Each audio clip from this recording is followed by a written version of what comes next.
Growing up and even today, you would hear about seaweed as a drink that could be purchased from a street-side vendor in downtown Belize City. It's a milkshake, a healthy drink, often promoting virility. But there are many other products that are made from the marine algae that grow along seashores. We have been looking at other industries like the cosmetic industry, the superfood industry. It is used for agar-agar. It can be used as an agglutinator in ice creams, for example. And so we have to look at other industries where we could export depending on the production. One entrepreneur from Placencia, Jolie Pollard, is the proprietor of Icuma, a results-driven natural hair care powered by sustainably farmed and hand-harvested seaweed. Since 2015, she has creatively merged seaweed and other natural ingredients to create hair products for curly hair. Just last week, she began shipping to Illinois and Florida, and her products can be found in some stores. I use hand-harvested and sustainably farmed seaweed grown in Placencia by the Placencia seaweed farmers. I pay the full price. I buy it by the pound, and then I take that raw seaweed and then I make it into blend it with my formula. I started in 2015 making my own hair products, and I just kept working on my formula, and I just couldn't get it right.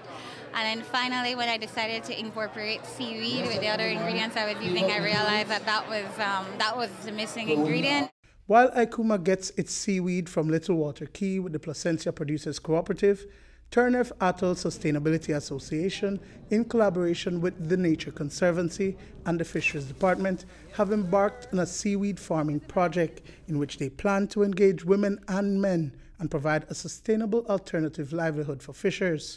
The seaweed farming initiative, our mariculture initiative, basically came as an option to look at how we can decompress the pressure from conch lobster and finfish and look at complementary livelihood. So how can we create revenue streams for the fishers to be able to count on?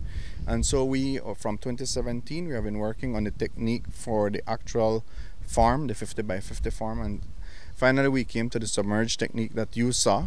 And so the team at TASA monitors a seaweed farm, or a nursery of sorts, just off Calabash Caye within the Turneffe Atoll Marine Reserve.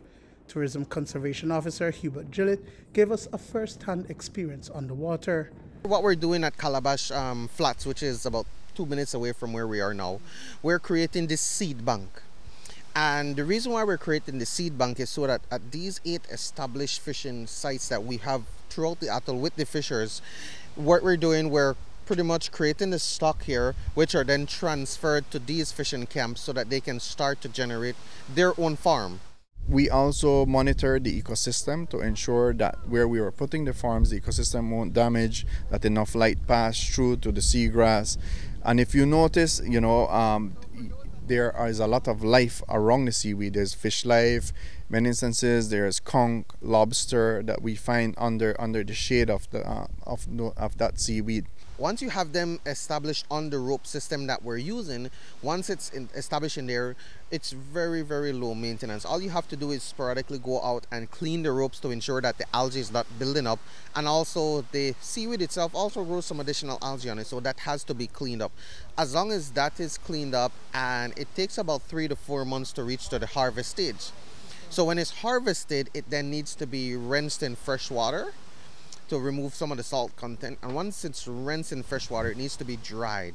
Now, as long as this product, of course, is dried, it can be stored for a very long period of time, and that is then the final process that will be then brought to the market.